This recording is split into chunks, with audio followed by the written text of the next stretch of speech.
Continuing our breaking news coverage of the eruption in Los Angeles, new details emerging by the minute. This massive explosion in MacArthur Park was first thought to be some kind of terrorist attack. This false information spread like wildfire across social media. It has whipped up a mass hysteria amongst Angelenos. However, we here at your news leader have exclusive coverage that proves otherwise. This calamity was in fact an unprecedented volcanic explosion that seems to be getting worse by the minute. MacArthur Park has turned into something out of a post-apocalyptic nightmare.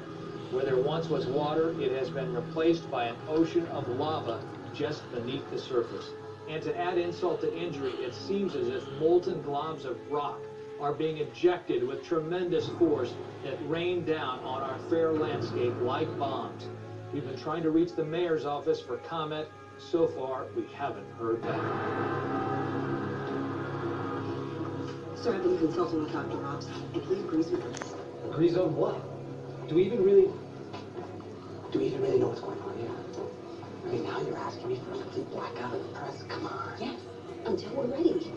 We need to keep this as quiet as possible for now and start putting together a plan to expand the evacuation. How far? All the way to the west side? All of it. The whole city, the entire Los Angeles population. That's over 4.5 million people.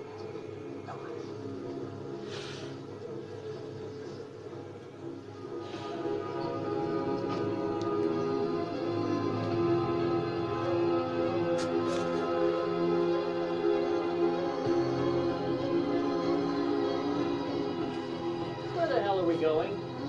I need information, I need data, I need both of you. That's the closest you're gonna get to please.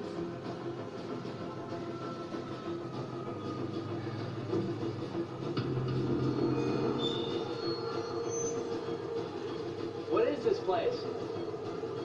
It's a factory, they make things here once. Now, like the rest of Los Angeles, it's pretty, but ultimately empty. Whoa, whoa.